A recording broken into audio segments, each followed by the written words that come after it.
I'm up. Yeah, I overslept today, but hi there, guys. Hey, Asian Wing Sauce. Hey, Spencer. Hey, I'm up. We're back for the Otome Game Tuesday. Yes.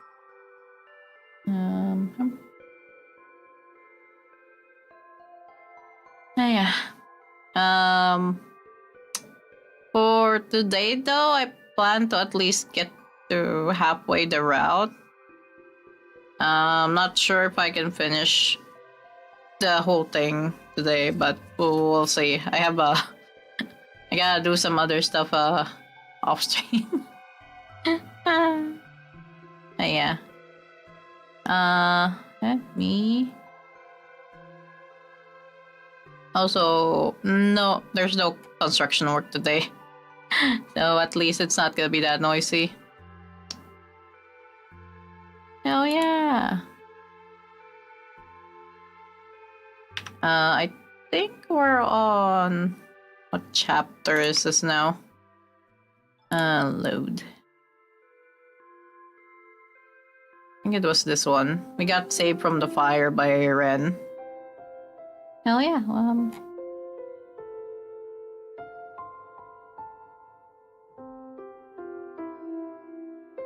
Oh, I think this is day 6. Could be wrong.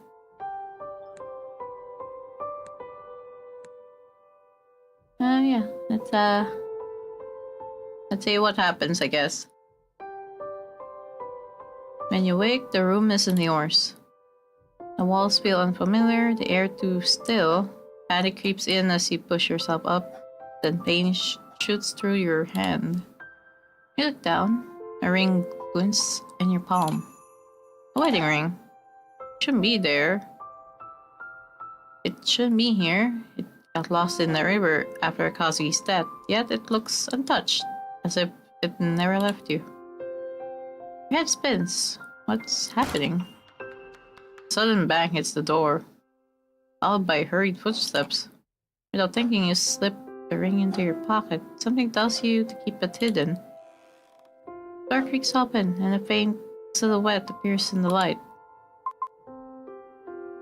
Granny. Oh. Granny's small frame enters, carrying a tray of steaming tea. Her face softens when she sees you awake. Are you finally up? Goodness. What happened? That's what I'd like to know. What do you remember?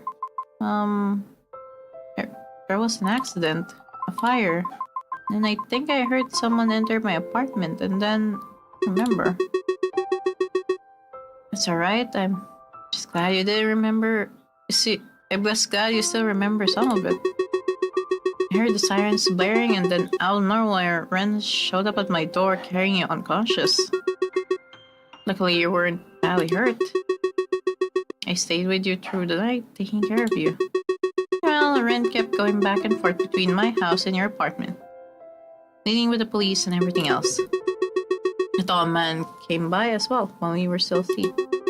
He helped sort things out with the police. He handed me a message for you as well.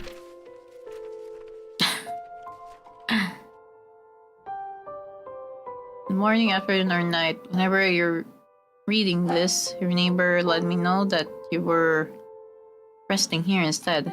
Do let me know when you wake up. I hope you're feeling better when you do.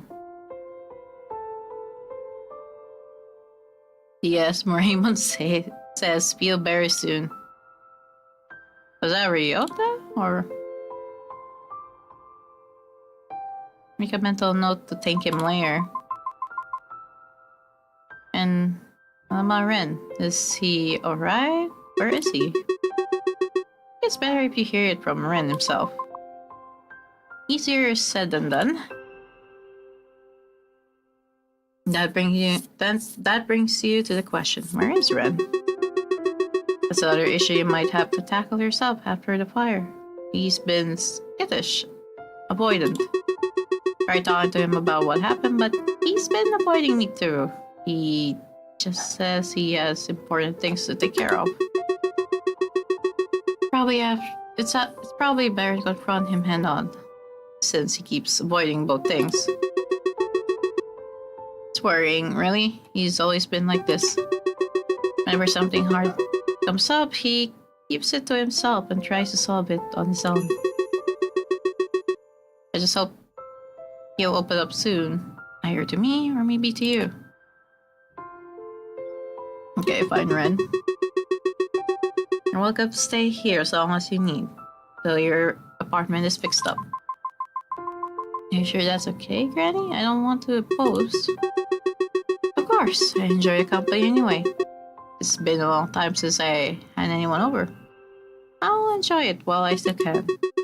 I'll leave you to your own devices for now, but don't stay out too late. I might be asleep when you get back. I'm not as young as I used to be. Okay.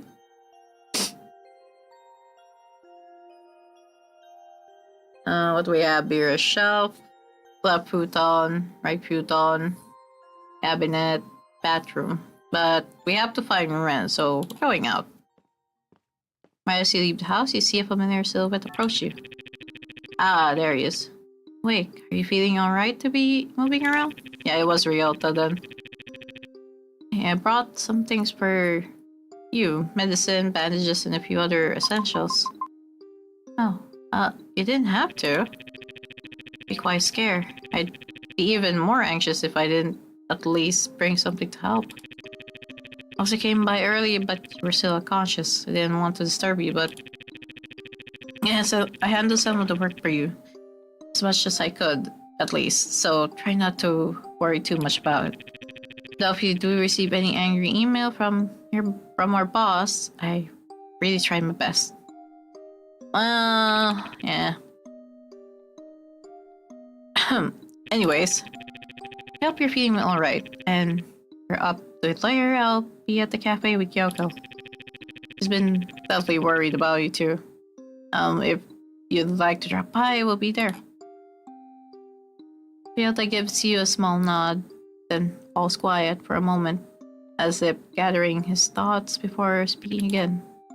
And I want to say I'm sorry.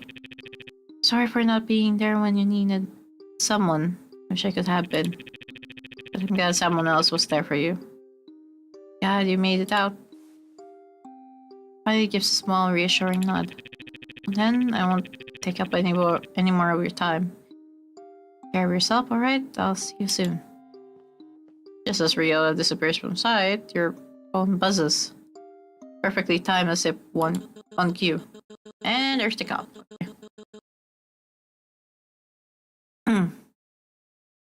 No, this is Officer Watanabe from the precinct. We'll be looking into the fire at your apartment. If you have the time, we'd appreciate it if you could come in for a few questions, just to clear things up. Hopefully we can clear this up quickly. I don't want to keep bothering you. Thank you for your cooperation. So I should head to the police station soon.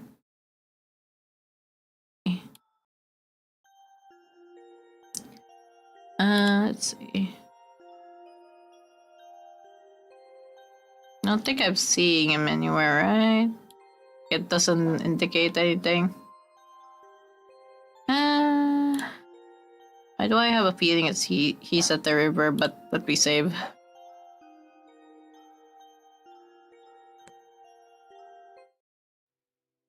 As you walk along the riverside, your hand slips into your pocket, brushing against a familiar weight of metal.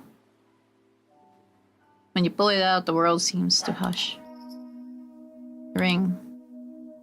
Stare at it in silence.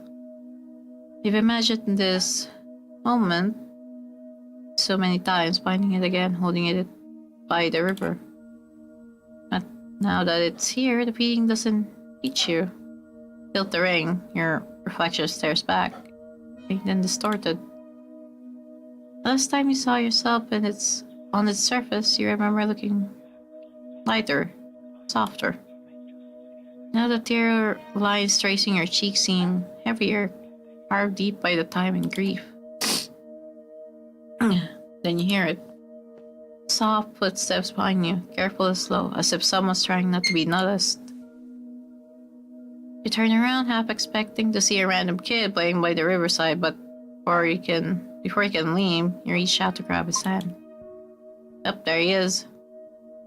Ah.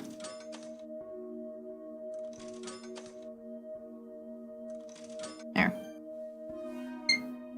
You manage to grab his hand just in time, stopping him before he can get away. His body tenses at your touch, surprise flickering across his face, but he doesn't pull away.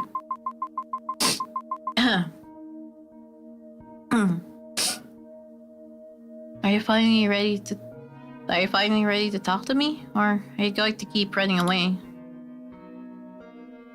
Ren hesitates, his eyes darting around the area as if searching for an escape route.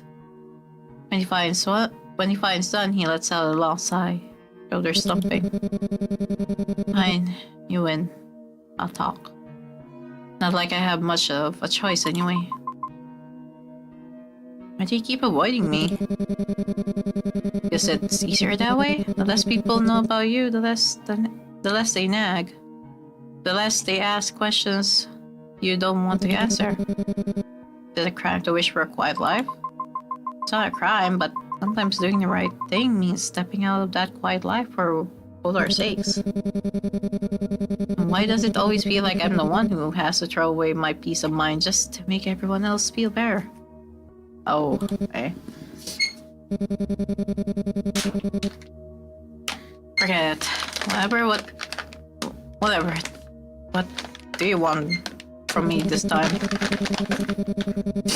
I already did you a favor by letting you stay with Granny. Can we just get this over with? You know what? I don't want to bring up the fire thing. So let's ask what he's feeling. I guess it's obvious. Don't ask him about the fire. He'll get angry after that.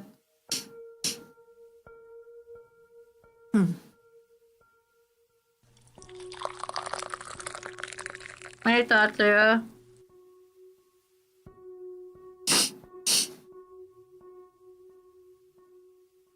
How you doing? Good evening. Yeah, good evening to you. Ah.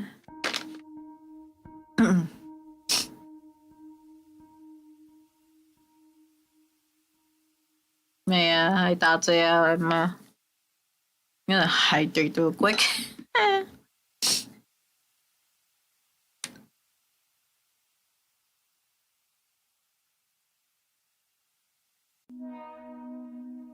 Alright, let's get this over with. But first, I want to know how you're feeling. Is there even a point to that? Me, there is. You said it yourself. You feel like you're always the one who has to throw away your peace of mind. Just everyone else feel better. I don't think that's fair to you. I just want to understand what's going on with you. I'm well, just arrived and settling in my hotel. How are you? Doing fine. I'm doing fine. I overslept today, but at least I got sleep.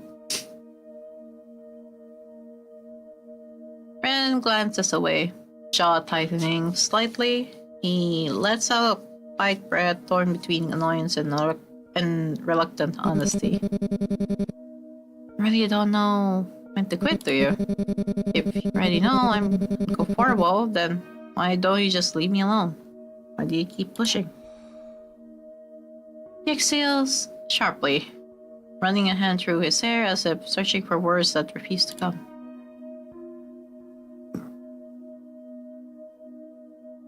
His tone wavers between frustration and something quieter. Know it all too well. Every time he asks, it stirs things up. I've spent so long trying to keep everything quiet, trying not to think too hard about any of it. Now you're here asking me how I feel like it's some easy question to answer. I'm not angry at you, I just don't know how to do this. Talking about it, letting someone in, it's easier to just by distance.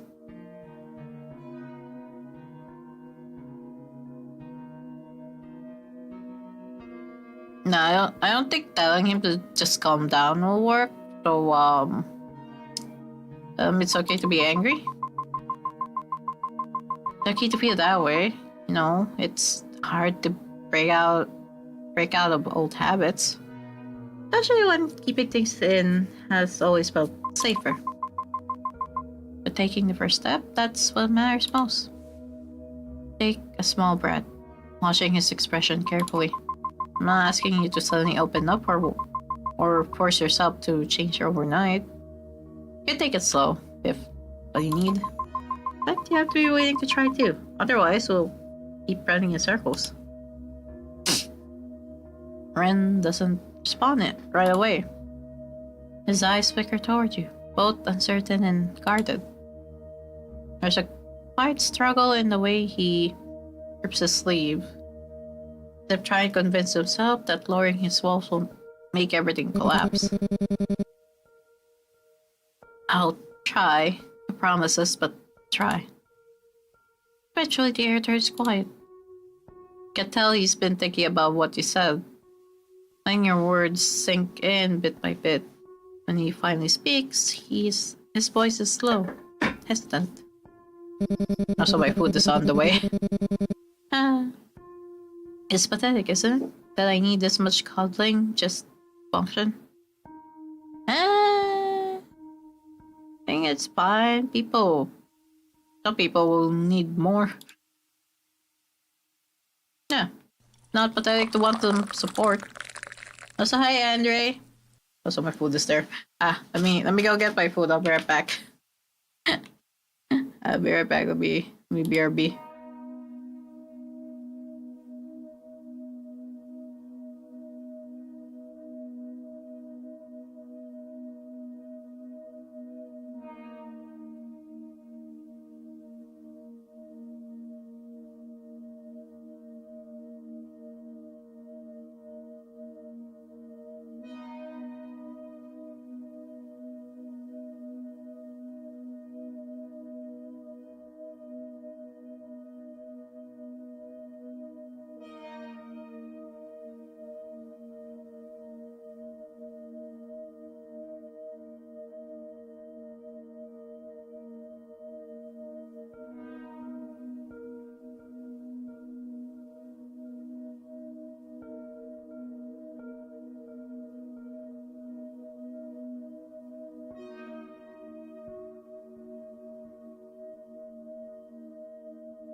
Okay, I'm back. Back with food. Ah.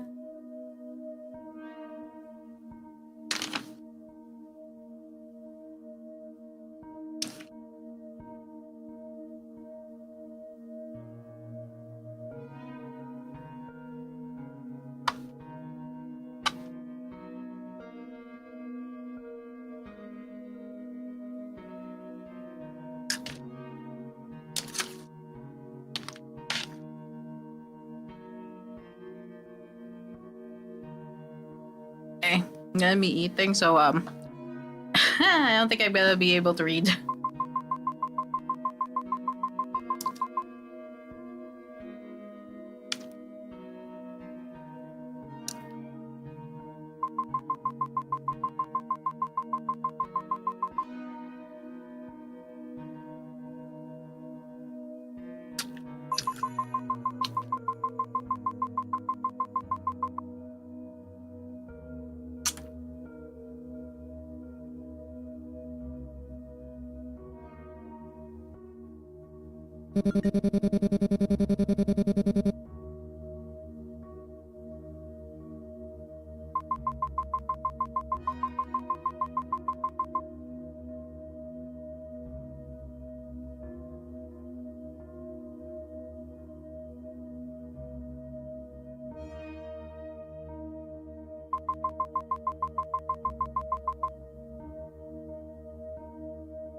Okay, big game.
Oh.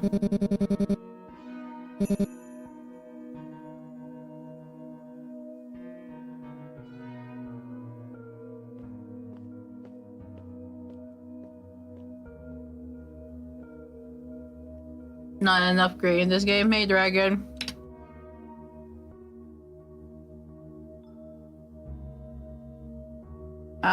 A certain Mr. Spirituoso, hi there on the YouTube chat. Yeah, hey. You're free today, implore you to visit my office for a quick consultation. Looking for keep speaking with you. Okay. Haruki. Okay. Nice number. Okay. It's a save.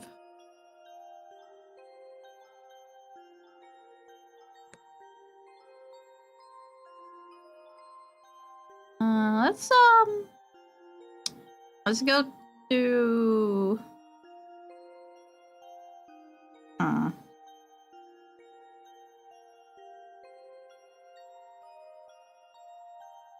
mean, we could just go back to the sweet shop, I guess. Go home. Hey, Izuku.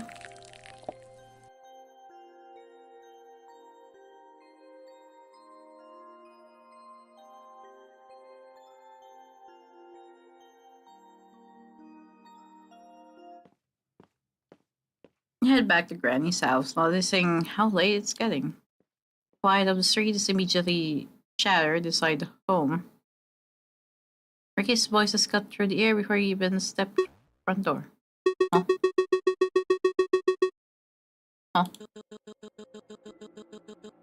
Oh. Old man. Okay.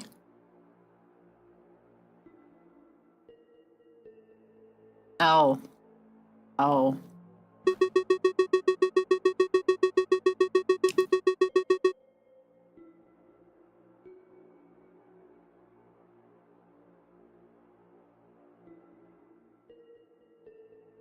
Right.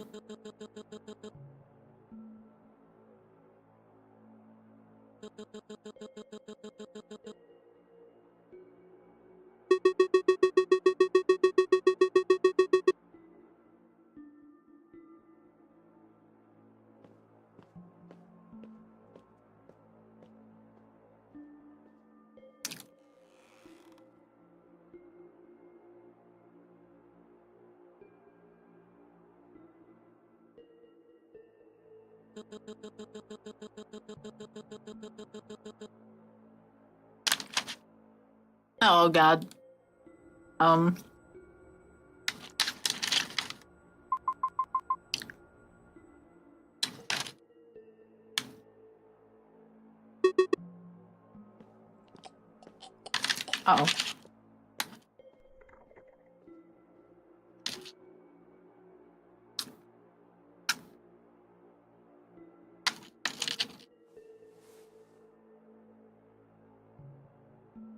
Oh.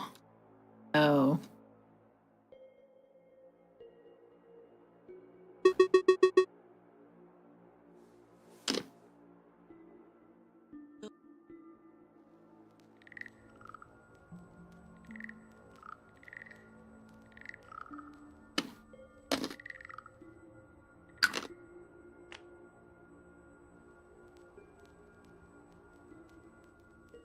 Ew.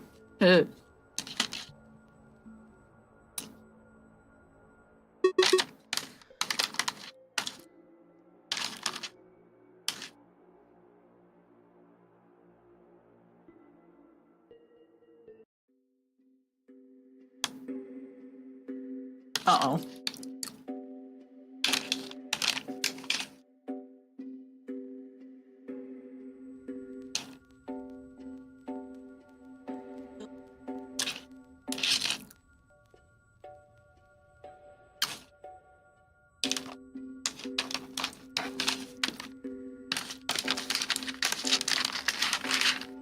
Scary. Mm-hmm.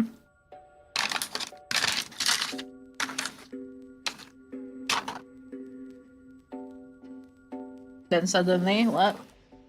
A violent tug grips you from his grasp. Oh, hi there. Right in time.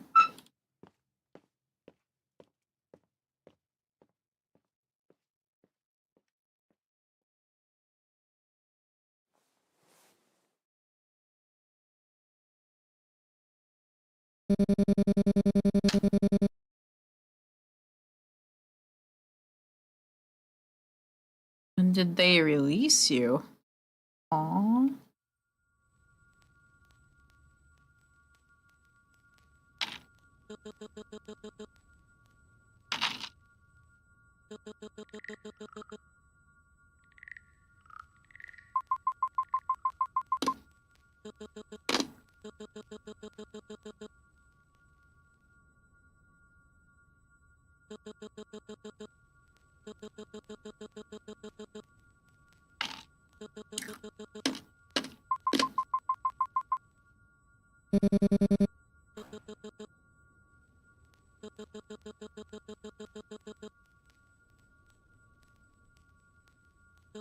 Damn.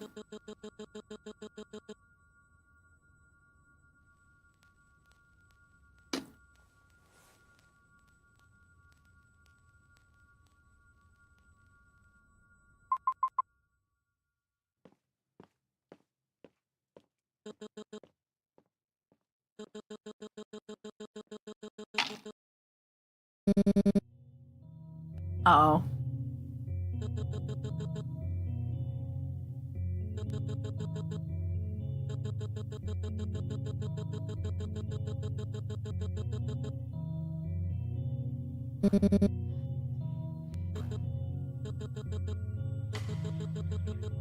Ah, oh boy.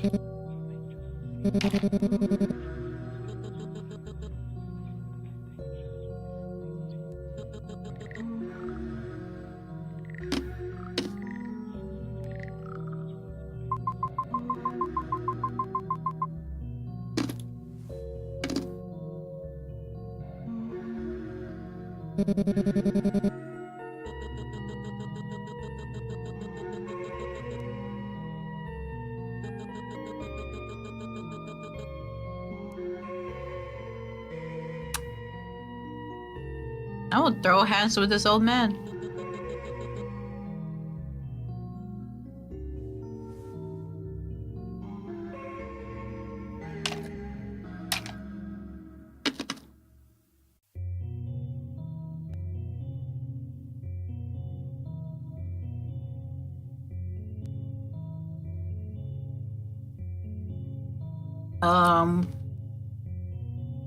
Tara, hi. Hi there on the YouTube chat.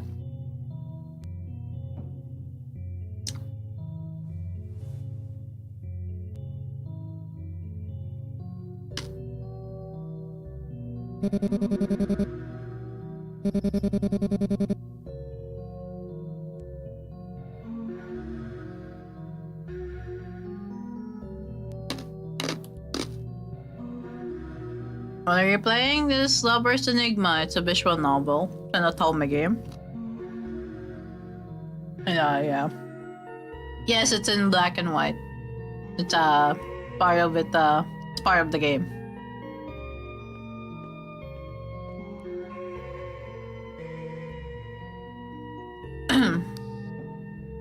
Oh. Whoa. Oh, Rennie just slapped the old man.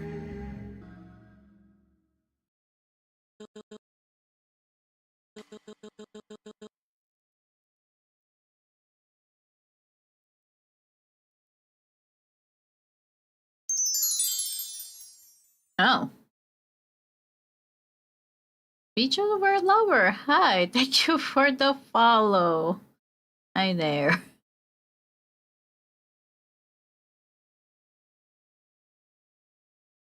Welcome to Otome Game Tuesday.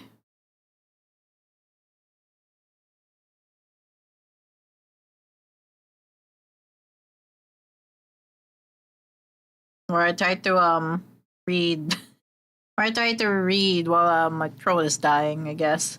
But hi, thank you for the follow.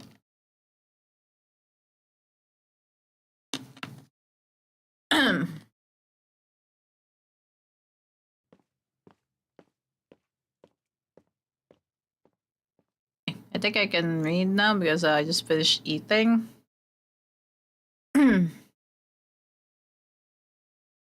Without another word, he turns and leaves, the echo of his footsteps lingering in the quiet room. You stand there, trying to catch your breath. Part of you can't help but wonder, well, what's this real reason we're coming here?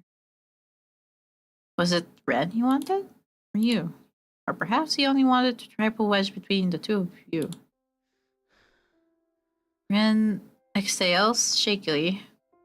He defied leaving his body. Stumbles back a little, wiping the blood from his nose with the back of his hand. You move closer, concern on your face, but you avoid your eyes. Probably have a lot of questions. Say nothing. Let's out a small, bitter laugh. I'll answer them soon. And whatever you decide after that, I won't blame you. The words hang heavily between you, faint smell of incense still lingering in the air. Rand exhales sharply, breaking the silence as he presses a hand to his temple. I'll go lie down. Splitting. You need anything near? Medicine? Some medicine, some tea. Cuts her off. Small shake of his head. I just need to lie down before it's out.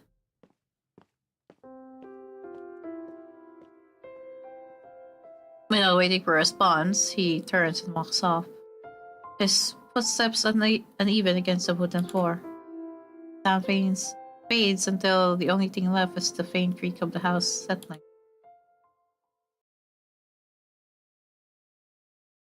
Now I'm here. Oh, hi! Hi there.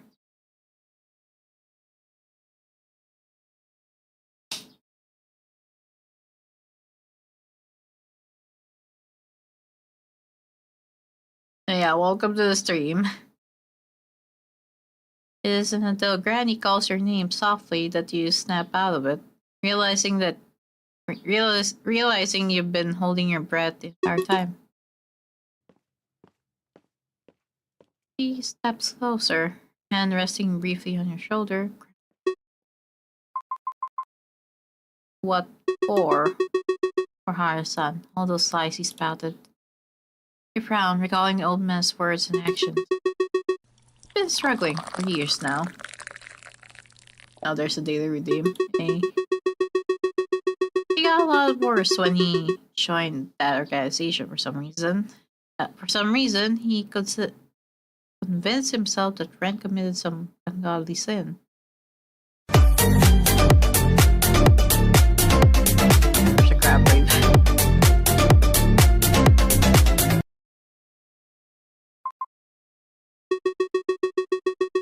Brought Ren into the organization. One day Ren came back completely broken. Didn't speak for a month, the word. And then, when he finally did, all he said was one thing. I did something bad. Don't let Harasan's delusions shake you. You need to see the truth for yourself. Hey, Lunaria, thanks for the lurk.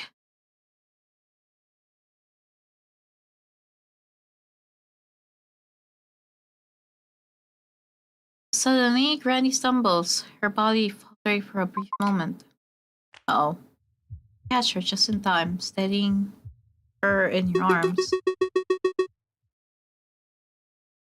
Well, help you? You guide her carefully down the hallway, supporting her as she leans on you. You leave her to rest in her room. The door closes softly behind you. The house falls silent. Quiet presses in, leaving only the ringing in your ears, an echo of everything that's happened tonight. There we go, day 7. Okay.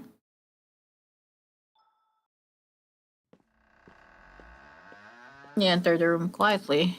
Man's already lying on the bed to the right. His arm for his eyes. His breathing is uneven, shallow, and strained. Feel a knot in your stomach. The urge to wake him and demand the truth clawing on you.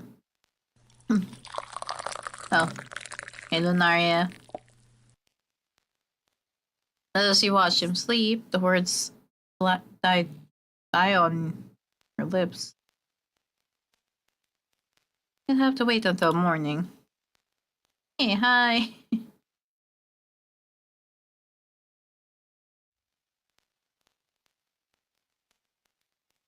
There's nothing left to do but rest. Settle down on the other side of the room, eyes tracing the dim glow that cuts through the curtains. For a moment, it feels serene. Close your eyes, letting sound of his breathing while you two sleep. Oh. Okay. You try to sleep, but your mind refuses to rest. Oh boy. Every time you start to drift off, new thoughts and scenes replay in your head, pulling you back into uneasy wakefulness. A numbness spreads through your limbs, leaving you trapped between consciousness and cautiousness. Ooh. Am I in sleep paralysis? Am I about to see my sleep paralysis demon? You realize with a sinking feeling that you're caught in that trip of sleep paralysis. Oh god. It's right there. And uh-oh. You know it's true. You can end it. You struggle, but no words come out. The figure edges towards you. You think you already know who it is. You again? Oh boy.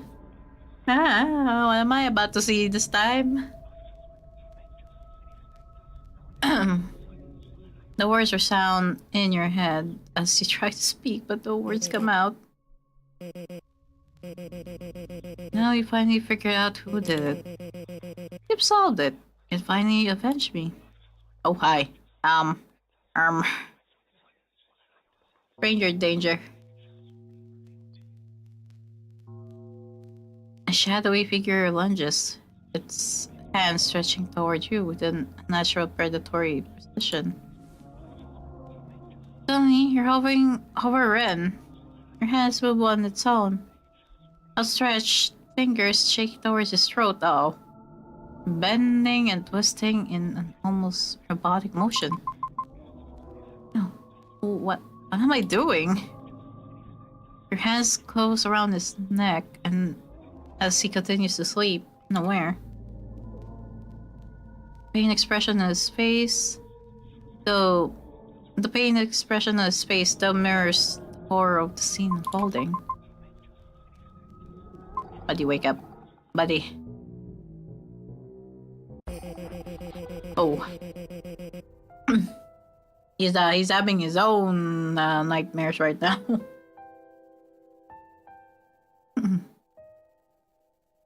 I'm pleasantly surprised. I didn't expect for you nor him to come back alive.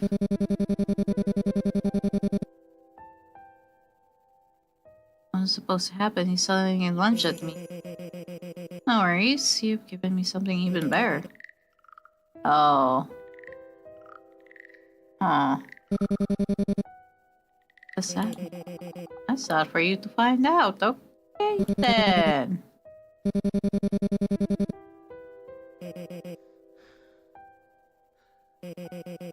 Unfortunately, it was his fault that the subject managed to break free. He will suffer the consequences of his actions. Oh boy. Are you willing to take this place? valiant, but oh so foolish. Much like someone else I know. Oh.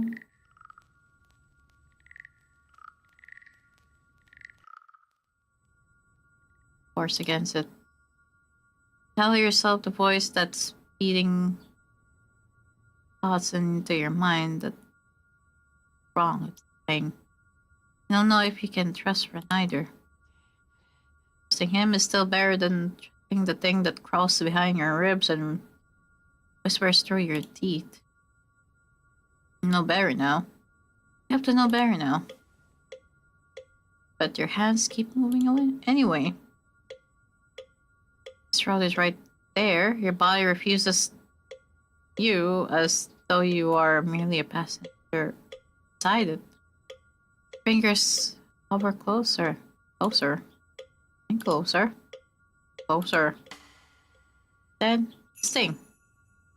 Ring. It wasn't on your hand before, but now it is. Oh.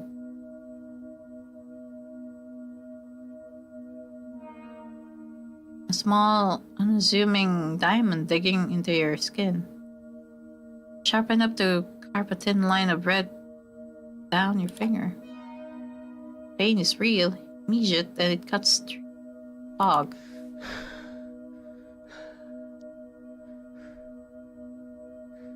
As you lift your gaze to the window, you catch a silhouette staring back, and for a moment you brace yourself to see someone else. Kazuki maybe, standing in half light the way he used to. Or Neomukade, coiled and waiting in the dark. Something worse, but glass does not like. Still you. It's always been you. Ren stares before you. Faint hustle of his blanket breaks silence. Looked out to see his wide eyes staring back at you in pure terror. Immediately he hides under the covers, mumbling words you can't quite make out. Oh my. Also his shirt. That's what you really want, then do it. Probably deserve it anyway. No, I don't want that. I don't want to hurt you. What is the truth? It'd be easy to just believe that what that old man said. But I need to hear it from you. What did they do to you? You hesitate, flashes of memory flickering in your head. The voices, the visions. Kazuki. I always thought Kazuki was a good person. But if he did something that made you have to protect yourself, then your voice trails off. The words hang heavy in the air, where you continue on. I don't really know how to describe it, but he started to hurt someone. Don't feel the need to elaborate, you both know who you're talking about. And then I saw you were fighting back against him. And after all that, you started to talk to someone commanding, frightening. And there was this moment, something about punishment, and last words leave your mouth, mirroring the same words that echoed in the dream. Brought him a vessel. Ren freezes. His lips part like he's about to speak, but no sound comes out. Stammers, trying to force out a word, then grips his throat as if invisible hands are tightening around it.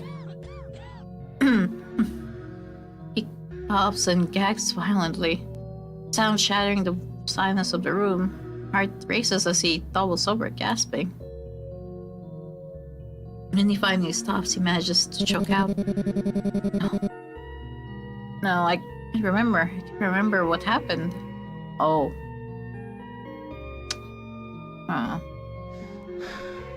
Starts to panic. being uneven as his eyes start around the room. Shout instinctively and brush against it. He flinches at first, started by the contact, but slowly the tremor in his hand begins to fade. You feel his fingers shift. Hesitant at first, then around yours. His touch is cold, yet pinky hooks around yours. Quite plea for something to hold on to. I don't remember anything after the punishment. But I do remember being hurt and hurting him. Hazuki. Before he can say anything else, the coughing comes back. Harsher, violent, as if something inside him is clawing its way out. Aw, they like a cult did something to him, didn't they? It rips through the quiet, his whole body jerking with each breath. Ren? Doubles over, gasping, choking on each breath, and the sound raw and wet. Reach for him, but he jerks away. Strangled noise escaping his throat before one final dreadful cough rips through him. When his trembling hand lifts, you see it, almost like a strand of hair. Ooh, clinging to his fingers, sitting under the dim light like something that shouldn't exist. You feel a chill run down your spine, a sense of deja vu creeping over you as it pulls you back to your day your mother gave you that unsettling cake filled with strange hair. You never fully felt like yourself after that day, so perhaps that wasn't entirely a bad thing. Ren immediately flicks the hair away, his movements sharp and frantic. Glances around the room, eyes starting as if something unseen is watching. From his pocket pulls out a sheet of notebook paper. Hands shaking slightly. He scribbles furiously, then holds it up for you to see. Oh. Ooh. And continues to write frantically, each page scratched over in jagged, hurried strokes before he tears it off and tosses it aside. Don't remember much, brain messed up. He scribbles another page, eyes wide, hands trembling. Hazuki ordered to follow him. He became weird one day, confronted me. Aww? Pauses after writing that last part, staring at the paper as if it burns in his hands, before tearing it apart violently. With a trembling hand, he writes again. Hurt him badly. Didn't know what to do. Running back to the place, he took her with the breast. He nervously glanced at him, wanting to ask who, but words don't need to be spoken. Ren meets your eyes, despair written across his face. You both know. I think it's better to talk tomorrow. Or, right, tomorrow, I suppose. There's not much I can say right now, but until we actually figure out a plan. Is that alright with you? Yeah. You nod, agreeing with Ren. That's true. It's the middle of the night right now. We should get some sleep. It help us think better in the morning. Thank you for being understanding. You slide back under your covers, the weight of the day pressing down on you. Sleep won't come. All you can do is lie there, staring at the ceiling. My mind's still restless. Hey, Rico. How's life? Been okay. Okay. Also, we have an ad break coming up in a minute.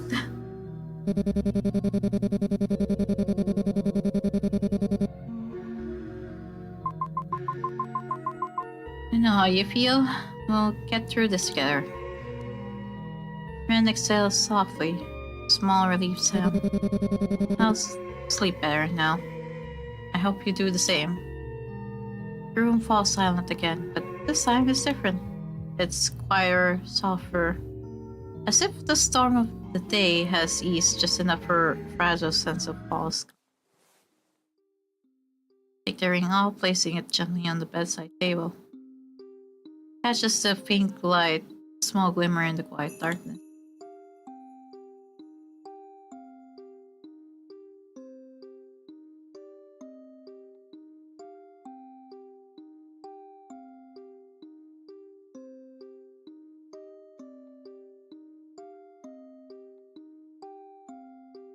As you lie down, your gaze lingers on it, a mere feeling swelling within you.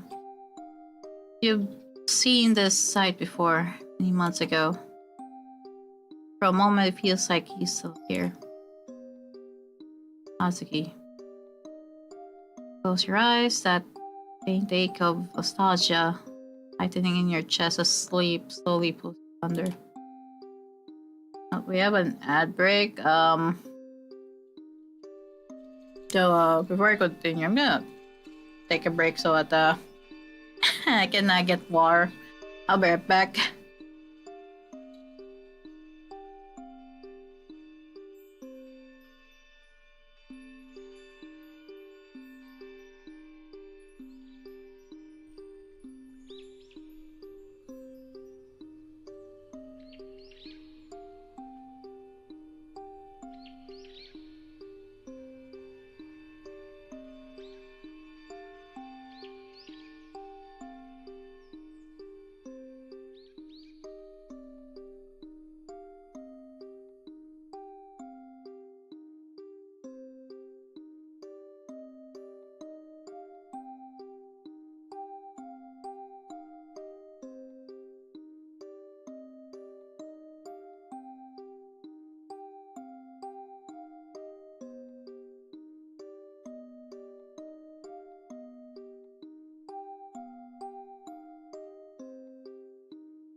Okay, I'm back. Got something to drink. 3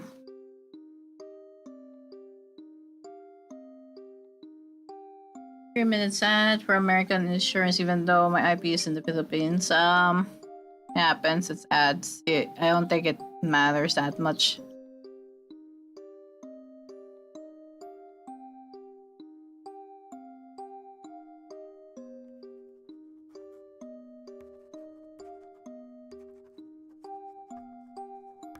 Oh, you put the wings on right now? You guys won't be able to read the text.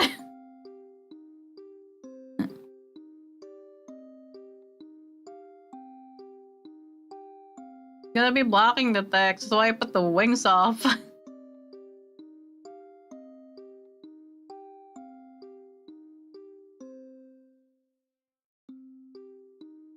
Let me check. That's on this.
Hey, Cody. Hey, Asian wing sauce. But yeah, I should probably turn off the wings just so it's not blocking the game. I can let it be on for a few minutes.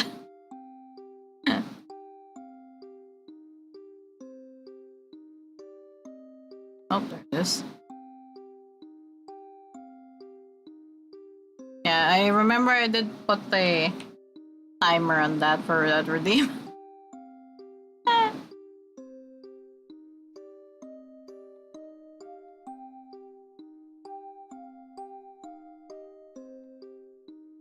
Kazuki's in the living room, quietly writing in his journal like always. Right. Apparently this guy's a journalist. Stops scratching up his pen, fills of silence. And new phone, I was really happy about because it's nice, but then I realized there's no hole to put in my headphones in. Most phones these days needs wireless. So yeah.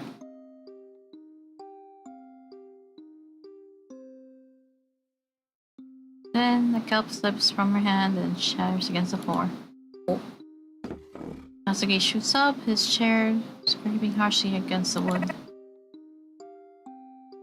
Oh.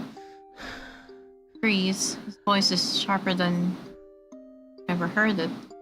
After a moment, he exhales and rubs the back of his neck. Sorry, he just startled me, that's all. Oh. He kneeled to pick up shards. The quiet, now oddly heavy. Lately he's been more jumpy, more withdrawn. I want to ask why, but the words won't come. Instead, you fall into your thoughts, wondering what other strange moments you might have brushed off, thus forgotten. Then... 3 stream streak, hey!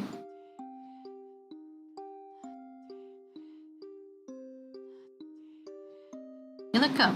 His eyes are distant, dark. When he speaks again, his voice is low, almost not his own.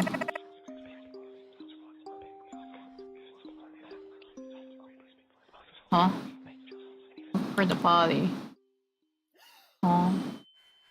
You wake up with a sharp gasp, your hands flying to your neck.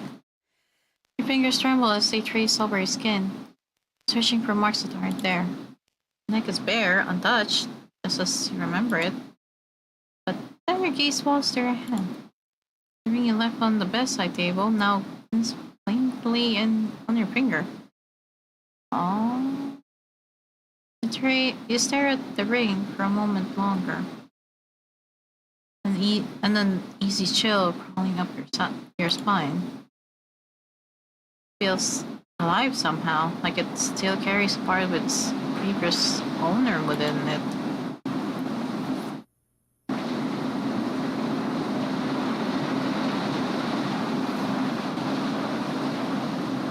I'll just buy a dongle, I suppose. Anyway, how are you doing? And how's everyone's night or day? Been okay. Been chill. It's been rainy here though, so it's more colder. More colder than usual, so I'll take that.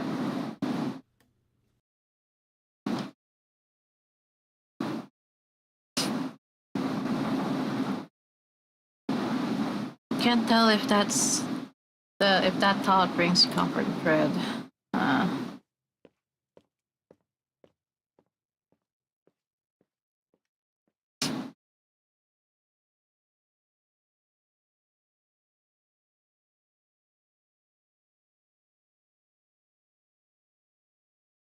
Shaking it off, you step out of the room. Ren is already at the dining table waiting for you, his expression unreadable. Morning. He avoids your gaze, eyes fixed on the table instead. Rennie left early to open up shop. Looks like it's just us for now. How are you feeling? Could be better? It's quiet. He nods slowly, silence that follows somehow heavier than the words exchanged.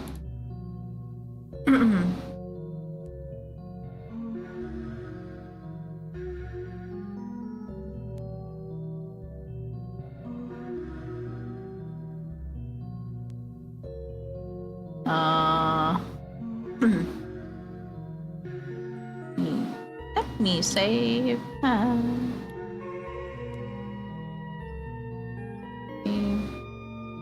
Here.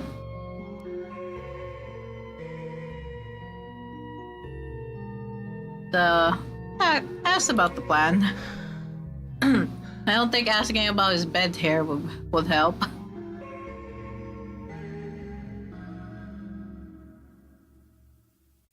And exhales through his nose and nods slowly. His eyes fixed on the table. Been thinking about everything. My master, the fire, that night. He's always been eccentric, devoted. Yeah, but eccentric. Kind of person who clings too tightly to what he believes in. He wasn't like this. Where it's just when his health started to go downhill, when his spiritual strength began to fade, he turned to the organization, said they could help him fulfill his purpose. I think what he really wanted was to matter again.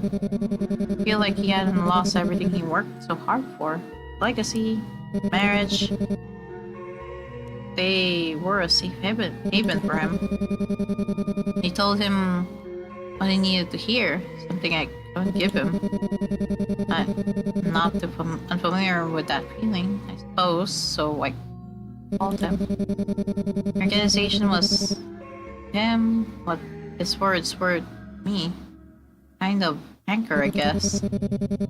Something to hold on to when everything else starts slipping away. Then things start getting weird. They made him do things, strange rituals, and eventually made him follow a certain someone. Tried to stop him, but I think you know how it all turned out. I don't think I can talk much about it.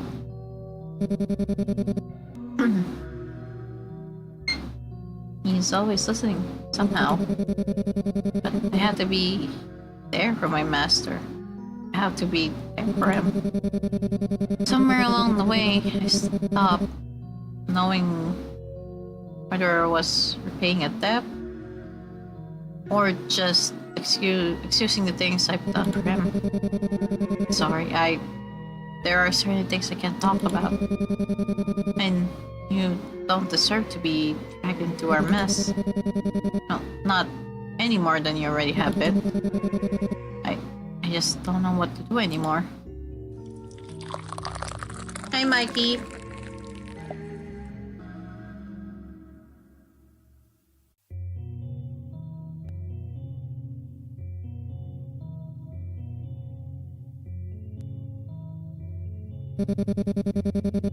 Hey, hi, how are you doing, Mikey?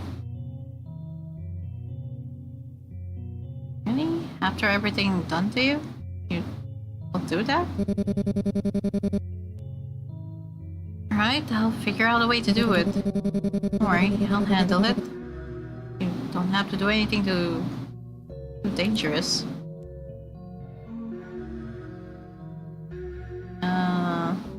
Not alone in this.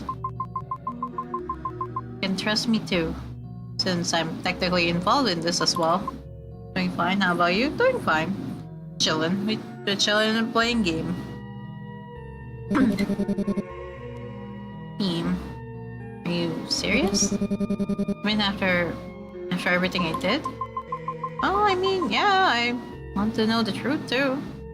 Don't get me wrong, but I don't really believe people are just beyond redemption forever. Not if they're genuinely trying to change. I see. Thank you for being so kind to me. I'll read this step somehow. Oh, Granny is not feeling well. Oh boy. Rushes forward, supporting her carefully. His expression tight with worry. Sorry to bother you kids. I was just standing to the store, then suddenly I felt so faint.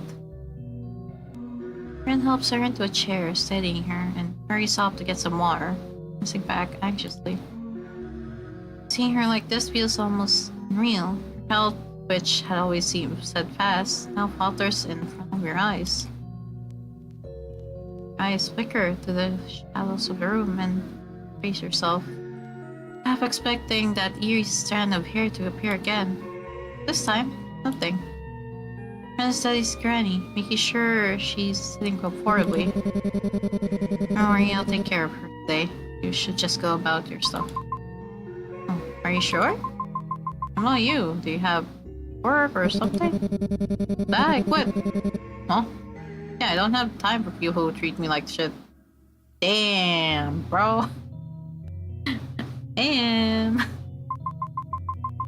I wish I had the strength to just quit my horrible job too. Maybe it's easier for me. It was only part-time after all, but yes, yours come with bigger risks. Still, it'd be admirable, I guess, to just tell your boss to shelve it. But there's also quiet strength in holding out this long. Most of the time, those on top get away with most things. Oh, you're surprisingly mature about this. There's a lot of sides to everything. I suppose I should head to work soon. I'll try to look after Granny in the meantime, and think about what to do next. Alright, I'll do the same. Help deal with Hara-san. Okay.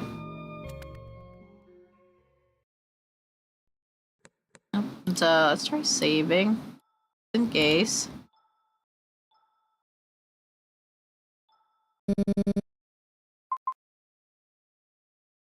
With that, you turn to leave. Oh, thanks for the hydrate.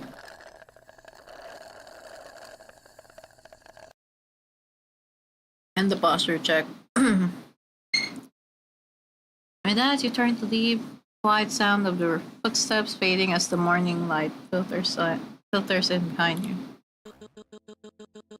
Here we go again.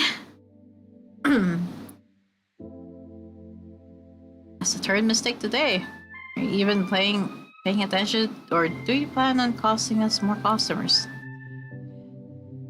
In the corner of the room, hush whispers between your co-workers. Is she getting to an accident here today? Oh, the boss sure is harsh. Yeah, but she looks fine to me. I'm okay. I heard Nishiyama-san try to explain to the boss about the accident, but he doesn't care as long as her limbs are intact. Okay, like something he would say.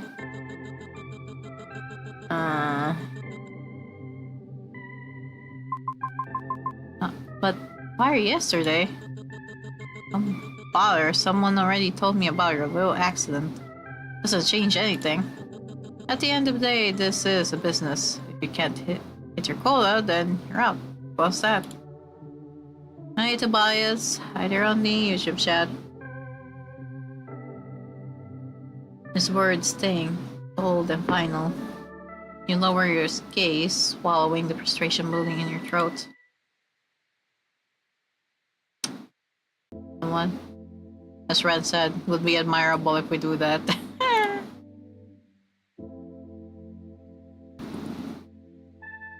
You look up at your boss, your chest tight with something that's been clawing to get out. Without thinking, you throw the stack of papers in your hands onto the floor. The sound startles the room into silence. Before he can even speak, the words come out clear and sharp. I quit. Or I will if you keep treating me like this. Blinks, taken aback, mouth opening but no sound coming out. You can't treat your employees like this. You take a step forward, steady. Steady now. Ren's words echoing in your head. It's about time you told your boss to shove it. Let's go.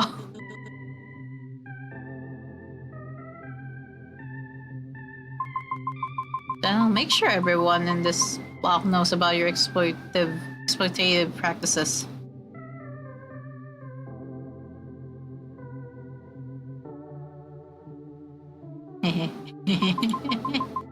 The whip. You're just a trust fund kid, using your parents' money to put on this failing black company of yours. Then going back to your parents to beg for another loan so you can spend it on losing another 18 rounds of pachinko and then splurging on cabaret club's hostesses. Damn!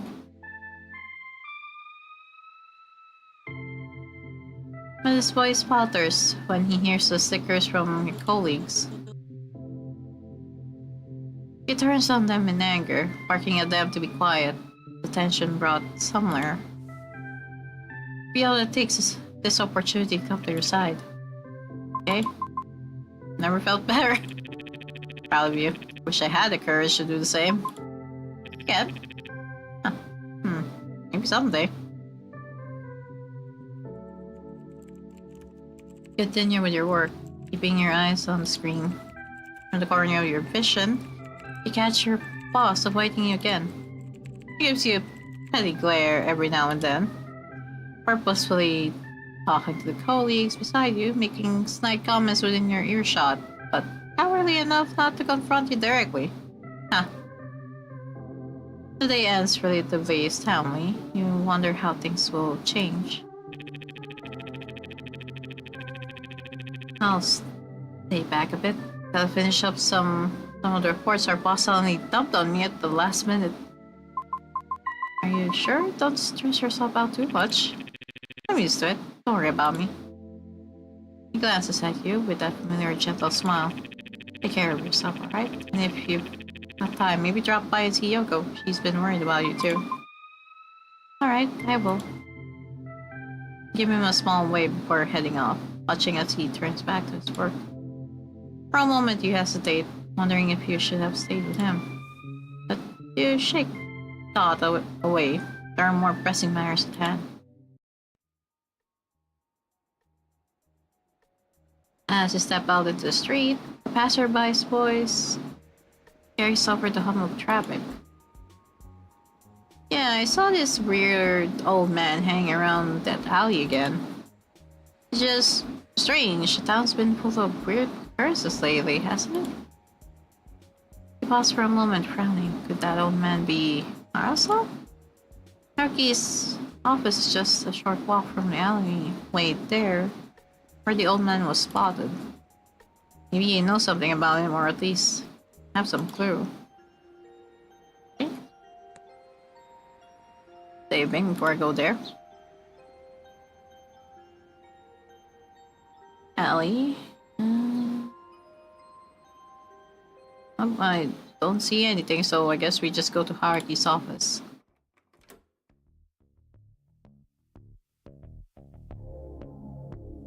Oh wait, maybe I shouldn't have?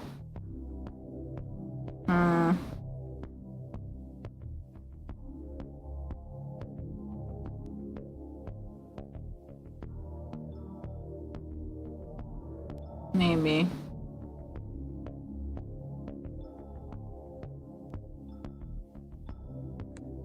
I mean, I think we have time to actually just talk to Haruki.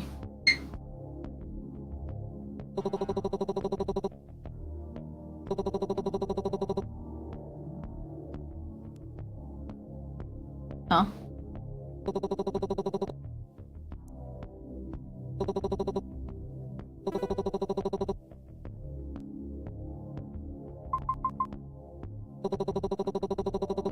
Someone was causing a bit of ruckus outside. Probably Mr. Tubbs. Oh, the premium salmon account, it was actually our bought. How did he even find out he's a cat? Oh, a cat just find pallet because of me, I suppose. Uh-huh. We're not talking about the cat.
Redacted.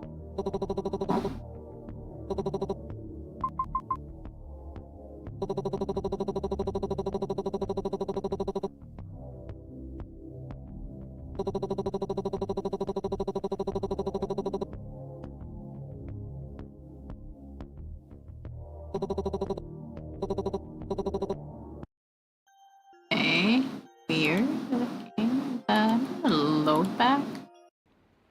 And then, let me just go to the sweet shop, I guess. Where was the sweet shop?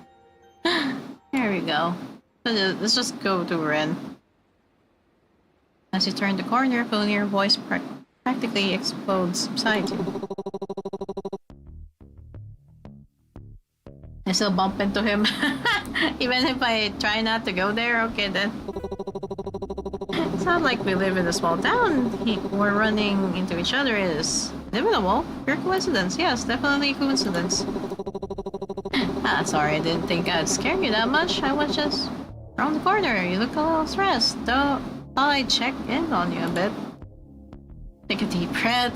Try to calm your racing heart. He tilts his head, his grin softening just a little. Oh, you got that look. Something on your mind? He hesitated for a moment, wondering if you should ask him about what's been bothering you. Since you might be mulling over something personal. Something spiritual related. Luckily for you, that's where I come in. Okay, there's the emoji again. Maybe not. Is it about Tara-san by any chance? Okay. How did you even know that? Wait. How do you know him? Oh, I don't know him personally, but I've seen him. Old man, right? Hangs around outside my office sometimes, muttering to himself like he's debating the meaning of life. Oh, when you hear enough chatter from the aunties at the shopping district, you start connecting the dots. It's amazing, really, how much classified level intel old people have. Should hire them as a field operatives. Bro. What should be, or I do. I don't know how to deal with people like that. It just reminds me of my mom, in a way. The stubbornness, I mean, that someone like Hara-san is different, eccentric, unpredictable. Not wrong, but the key difference between your mother and Hara-san is why they cling to their beliefs.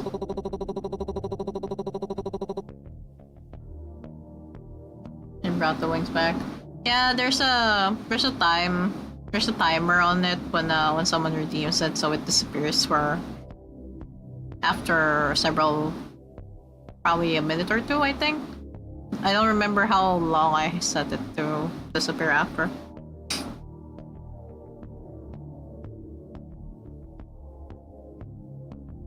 Mom, she's trolling because she thinks she knows what's best. She wants to do what's best. But Arasan, he doesn't have the same confidence she has anymore. He's desperate. Desperate? Believe it or not, he used to be a respected medium back in the day. People would travel miles just to ask for his help. Time? Well, it's cruel. His powers start fading as he got older. Which is strange because medium usually get stronger with age.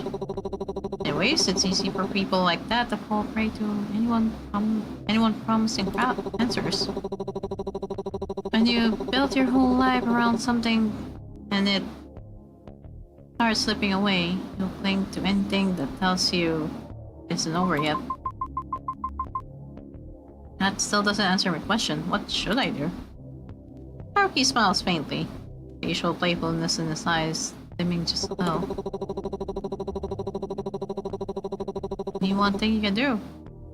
Try to learn to coexist with people like that, or you let them eat you up from the inside. You can't change how people like Haru-san or your mom think, but you can choose how much of yourself you let them take. Unfortunate, Ren really seems to care about him. Support Ren instead. People close to them are often the ones who hurt the most. Glance at him curiously. How do you always know what to say? Oh, you know, I'm omniscient. Okay, I've got a sixth sense or divine enlightenment. Take your pick. Okay. I suppose I can answer a few more questions. You seem to have a few more on your mind. Though you'd probably have some of them answered if you visited me yesterday. Arasan. Ah, the revered medium of attack. Wasn't that what they used to call him? Back in the day, he was admired by many. Him and his wife were a bit of a power duo. Even the upper sec respected them, and that's saying something, especially since they worked independently. Imagine my surprise when they moved out here to this small town. You knew about him before all this? Of course, I respected him too. His readings were sharp, presence commanding. A shame how far he has fallen.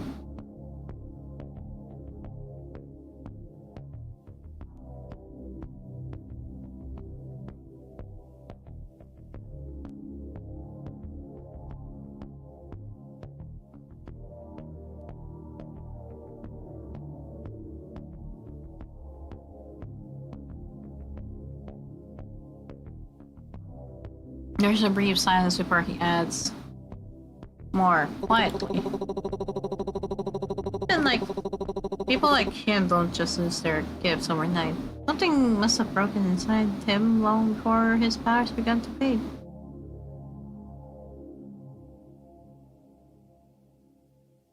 Let me check on something real quick.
Had to answer some stuff. Don't mind me.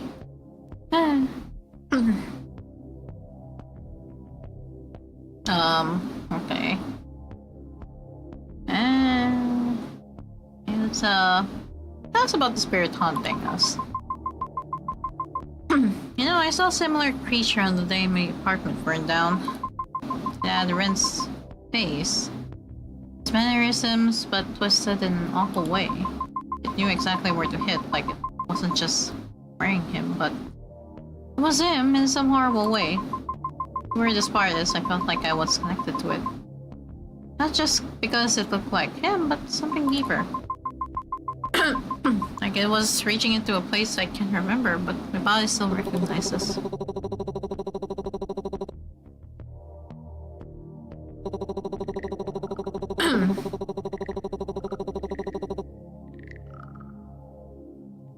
The face it wears, the tricks it plays, the tricks it plays, it's all to keep you tied to it. But what it really is, it's an ancient spirit, an Omakade. Similar to the one that at Ryota's place. These kinds of spirits, they feed on people's minds, you know? Slowly wearing them down until there's barely anything left but an empty shell. But yours is different, stronger, way stronger than the one haunting him. Think back to the fragments of your nights. The hazy dreams that leave you restless. Half-remembered whispers that linger along after morning.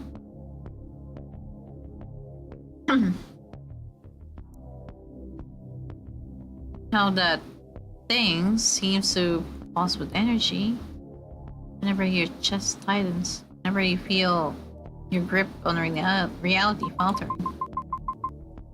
So the weaker I feel, the stronger it gets. Precisely, it's patient.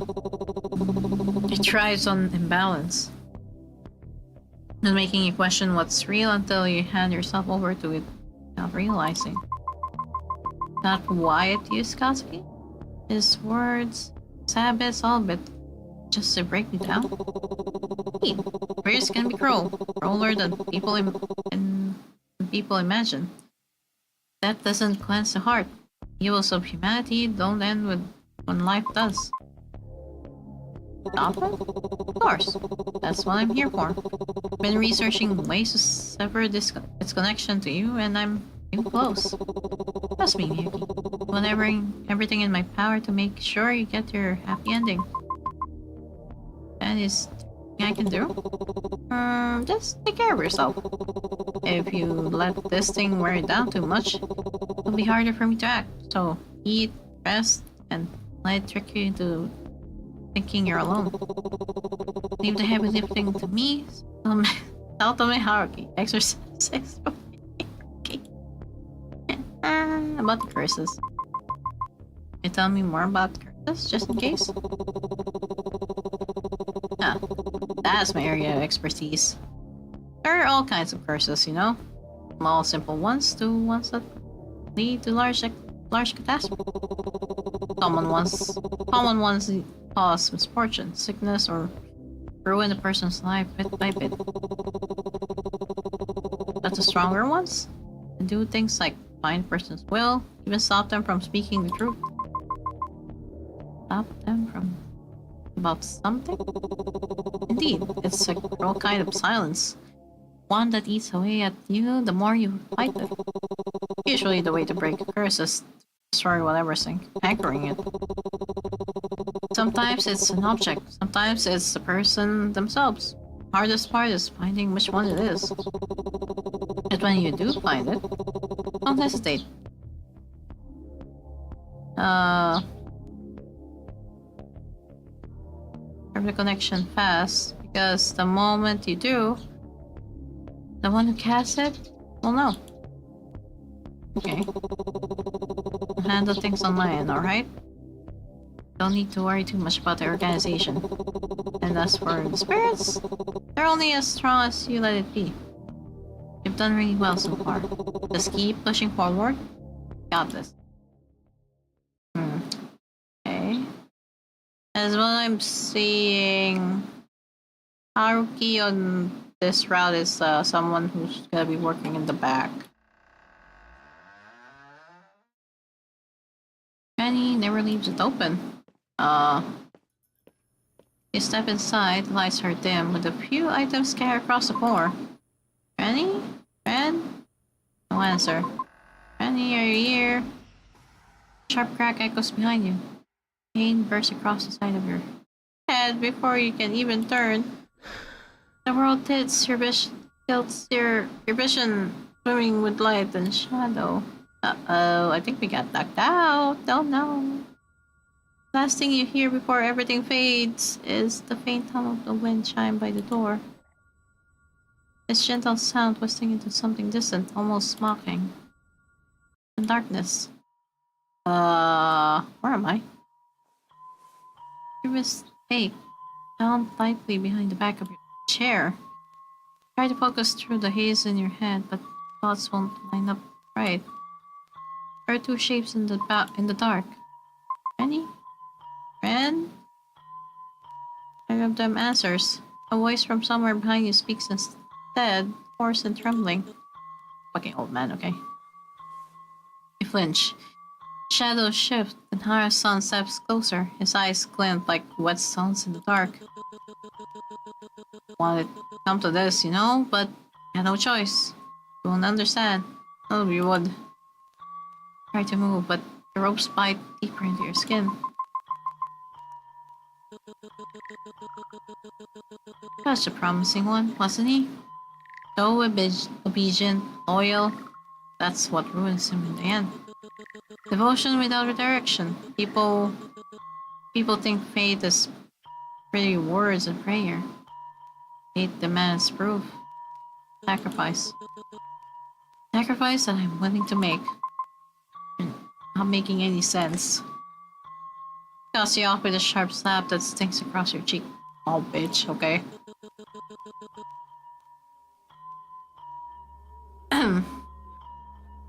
Think I don't know what I'm doing? Lost everything. Strength, faith, life. Had a chance to get everything back, but that stupid boy had to ruin everything. I'm dying, wait.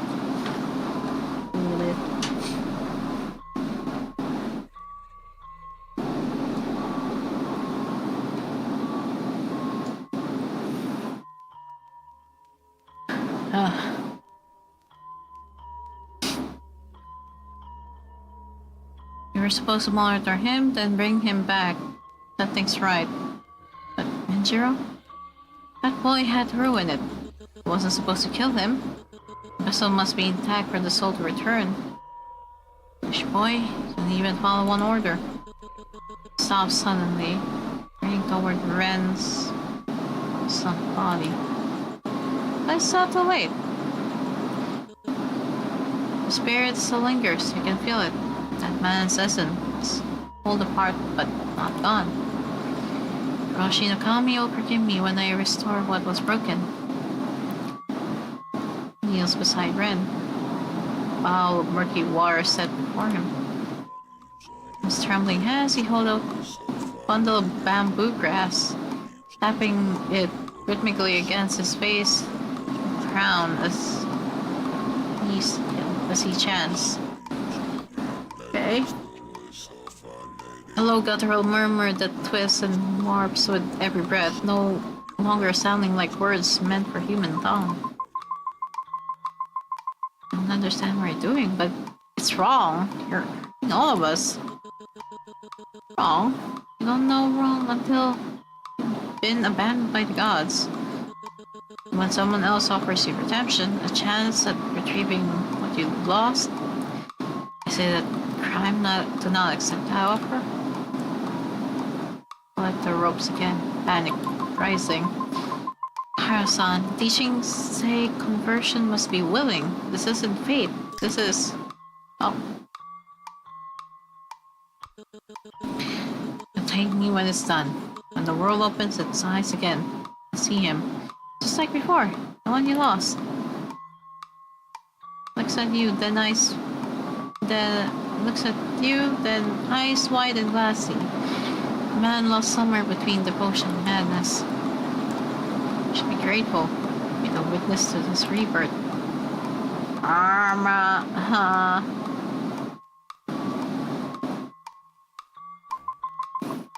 I won't let you do this. Oh, resistance is futile, my dear. Unless, of course, you want to prolong your suffering.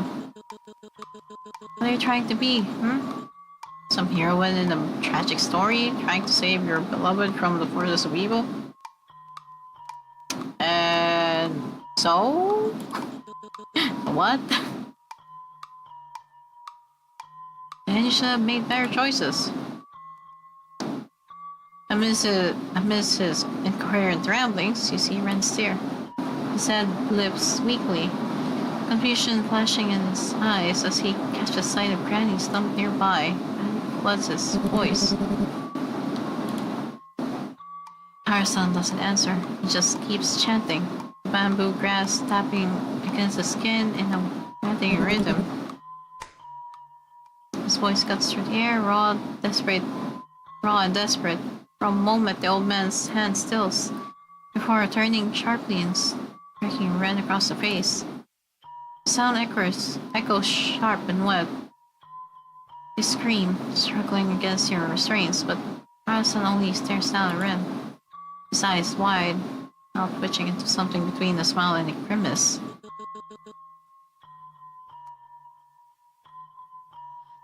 Well, he mutters to himself, shaking head as though scolding an unseen presence. Then with a heavy exhale, he sets his hand, props Ren upright, ranging him almost reverently before the bowl of water. Ren doesn't fight anymore. His breathing is ragged, shoulders slumped, eyes hollow, as Harasan begins the ritual again. Steady tapping of bamboo grass against his own skin. Low guttural chanting. I think it's time for us to break free. Oh, time for a check, I see.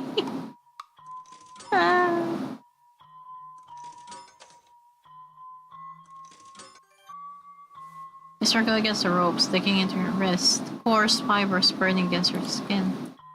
Somehow, you miraculously manage to loosen them just enough to slip free. Grasp for air, adrenaline pushing you to move, run. But the moment you try to stand, your knees buckle beneath you. There's no strength in your legs. Just a numb, hollow sensation creeping up from your toes.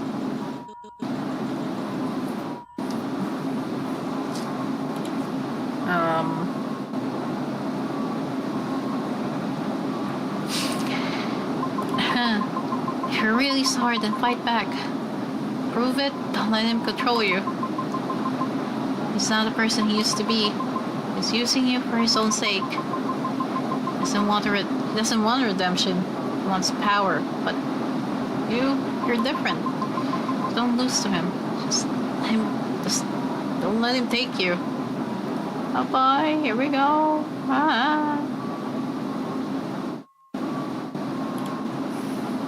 Ren tries to focus on your words, straining against the haze of paralysis in Harasan's ritual.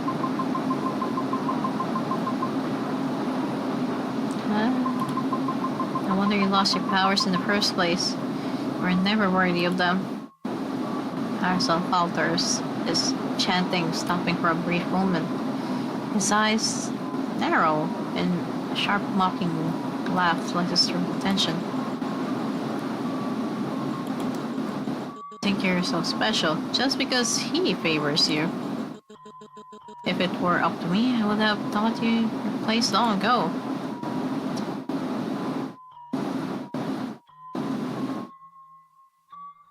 I don't know why this old man lost his wife, but his attitude says that maybe it was deserved, bro. His words are venomous, deliberately aimed to provoke, and you can feel the air thicken with this contempt. Just as you see him lash out at you, Harasan's control over Ren falters. Ren's fingers twitch, his body straining, and you realize his ritual might be failing. Yeah, tell him he's a failure. Nothing but a washed-up failure of a medium. I may know nothing about spirits, but even I can tell you're way past your expiration date. Damn, okay. Arasan's eyes snap toward you, his chanting faltering. His voice cracks with fury, his focus broken. You see Ren's fingers twitch. It's like straining against paralysis. A flicker of determination crosses his eyes. Slowly, almost painfully, he shifts, trying to push himself upright. Don't let him patrol you. Keep moving. Ren grits his teeth, a small stubborn nod affirming that he's listening. The ritual seems unstable. Harasan's chants waver, his aura flickering like a dying flame. Oh. Juan's tense body going limp. Harasan's chanting abruptly stops, leaving the room in an eerie, suffocating silence. Ren's slumped body slowly turns towards you. For a moment, it be unnatural.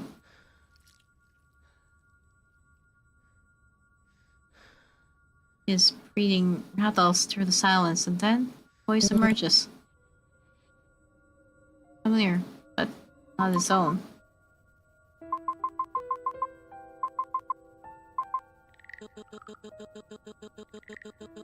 Organization will welcome you back. Fail. I'm back.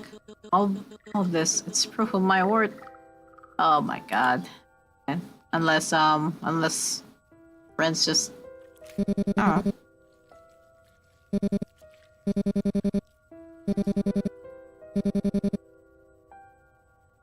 Oh. Stare at them in utter disbelief. Your breath catching in your throat. The figure before you, he's Ren, but he isn't. The sight sends a chill crawling down your spine, using fear, rage, and helplessness into something unrecognizable. Yet, beneath the panic, something else stares. Quiet, treacherous relief blowing deep in your chest. He's there, Kazuki. For all this time, he's right in front of you. All you have to do is free Ren. Then, Kazuki, be back. Yes, Ren. All you have to do is leave Ren. Oh boy.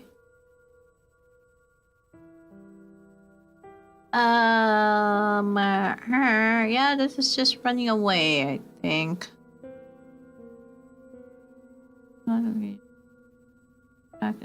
No. Ignore the incessant voice in your head. You don't have time for that. Someone more important needs your help. This isn't repentance. It's cowardice. It's exactly what Harasan's been doing. Running away instead of protecting what's important. Don't lose to someone like him. End up as his puppet or the organizations. Who are you, Ren? Fight back. Ren suddenly lets out a raw, guttural scream that takes through the air. His voice cracks and splits two tones of fighting for control.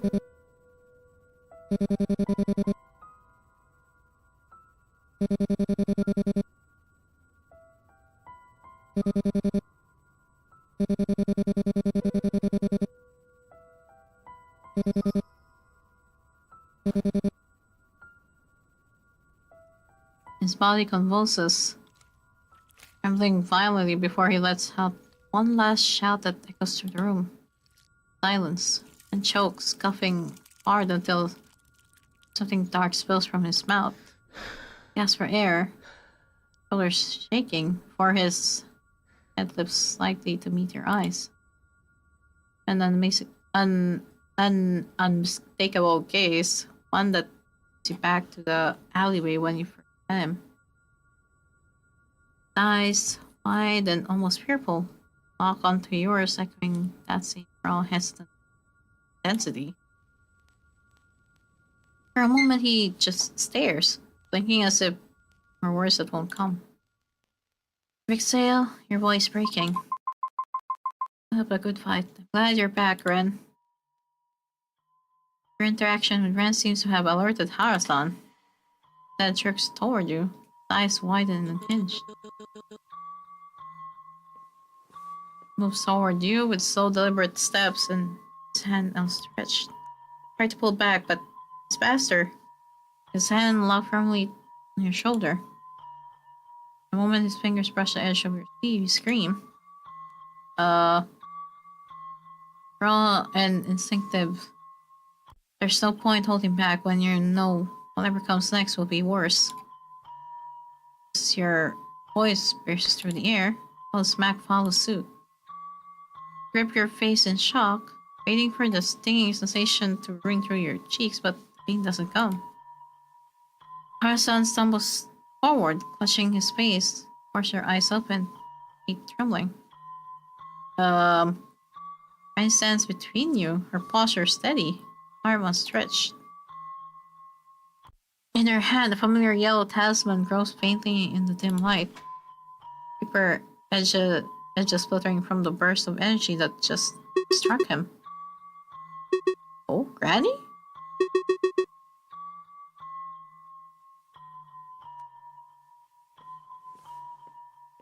Granny wastes no time, shuffling toward you and pulling at the ropes with trembling hands until they fall loose. To him, he needs you. Okay? Don't hesitate. You rush her inside, untying his bindings as quickly as shaking hands. Wow. Breathing is shallow, his eyes unfocused, but when you pull him to his feet, he grips your arm weakly. Ren takes a step forward, then another. Harasan's voice wavers, growing more frantic, but Ren doesn't stop.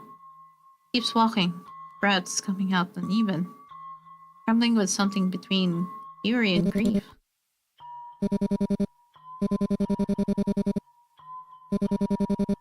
Gave me a purpose, saved me, but somewhere along the lines we both lost ourselves. Can't blame you for it either.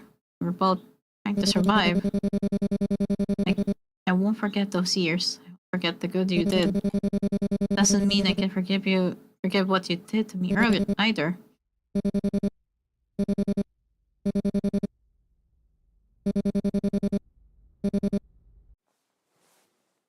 Raises his hand suddenly, flinch, expecting him to strike Harasan.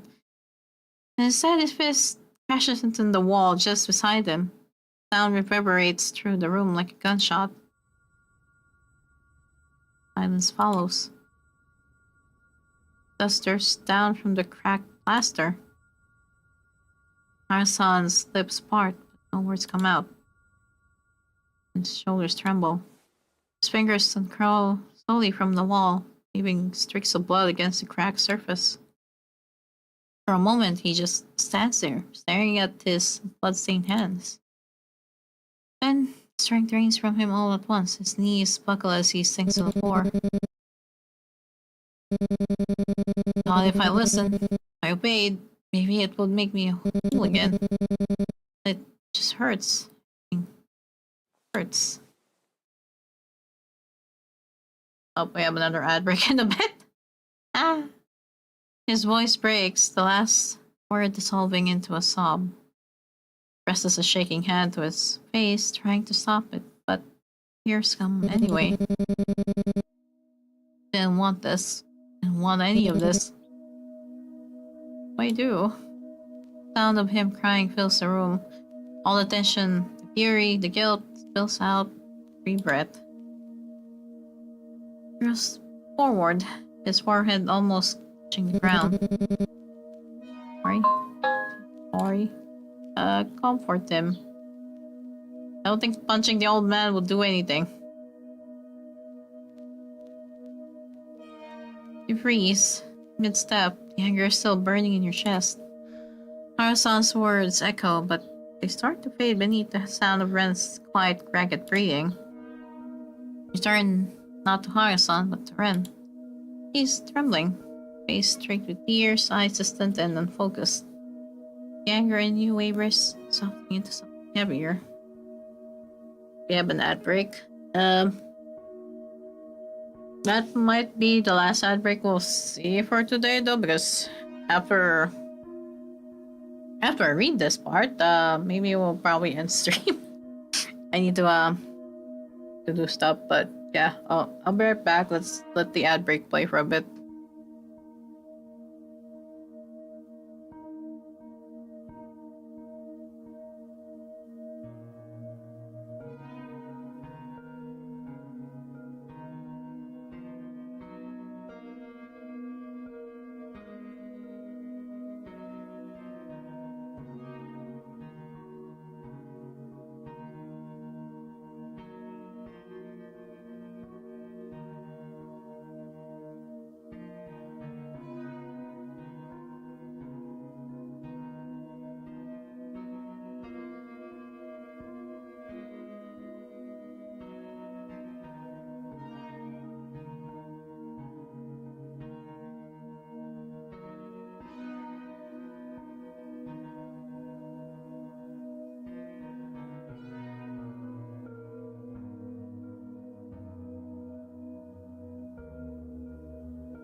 Okay, we're back.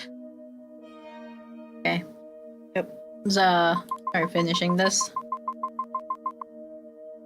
Okay, over now. Don't have to listen to him anymore. You did enough.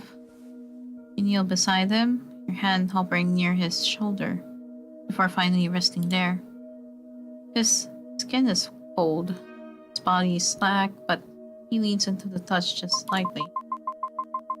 You don't need to prove anything. To him, not to anyone. Ren doesn't answer. Just shakes his head weakly. Voice cracks when he speaks. Well, things would get better. We could go back to how we were. Thought I could fix it. Did your part, but Arasan, he did nothing to it but exploit your kindness. Can't fix what he doesn't think is broken. For a moment, there's nothing but silence, heavy but no longer suffocating. Then a firm voice breaks through the air. Enough for tonight. Turn to see her, watching quietly. Her expression readable, but tone and resolute. Renjiro, you've done more than enough for one lifetime. Both have. She walks closer, placing a gentle hand on Ren's shoulder, then on hers. Oh, take him to bed. Handle what's left here. You hesitate, but my responsibility too. Were you his wife? He nods slowly, helping Ren to his feet. He leans against you, exhausted. His tears tap against your sleeve. Together, you walk out, leaving Hara-san in silence behind you. You both head back to the room in silence. Floorboards creak beneath your steps, faint hum of the night air filling the gaps between you. And you finally sit each on your own bed. Quiet lingers. Neither of you says anything. You open your mouth, trying to think of anything to break the stillness. But Ren beats you to it. You for everything. I just what I thought was right. I'm glad that what felt right to you was choosing me.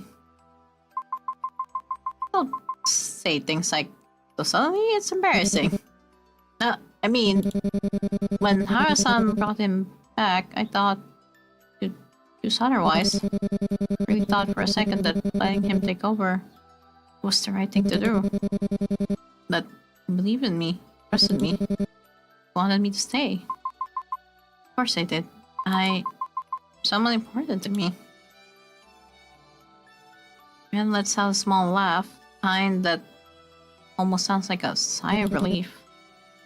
You too. More than you can imagine. For once in my life, I'm actually glad to be alive. I mean, I'm just glad that I didn't die in some lame-ass death. Can you believe getting killed by someone who's already dead? Major L. Okay. It's getting late. We should head, right? Yeah. Heading to bed now. Turns off the light before you can respond, curling into his blanket. Good night. Okay.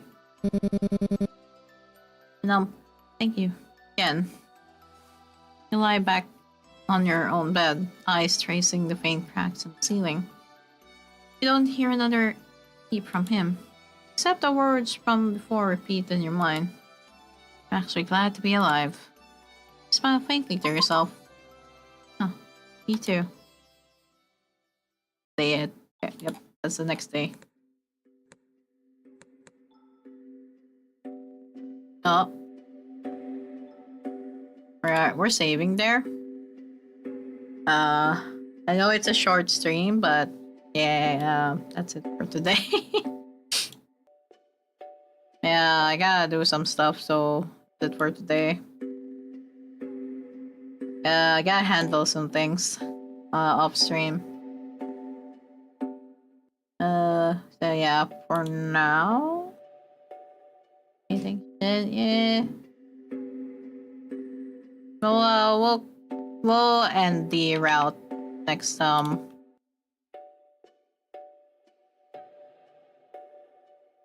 do they call this, like next week. And I hope you have a wonderful day.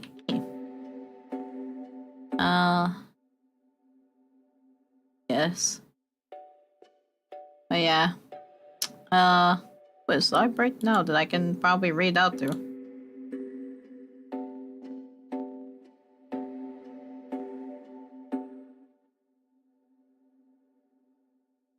You know what? Let's read out to Lex. Been a bit since I read it out to Lex.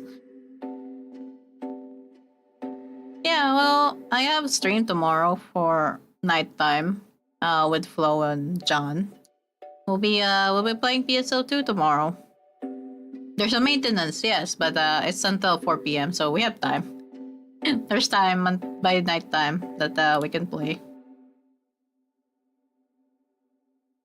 Yeah, I'll see you guys tomorrow for PSO2.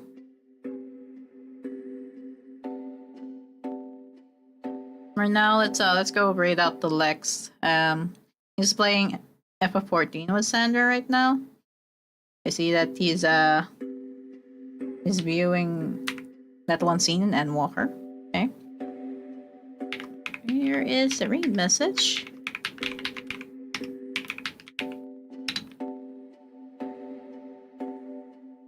And yeah, I'll see you guys tomorrow. thanks for hanging out. And yeah, sorry it's a short stream and we can't finish it today, but we'll finish this next week. Yeah. Bye guys.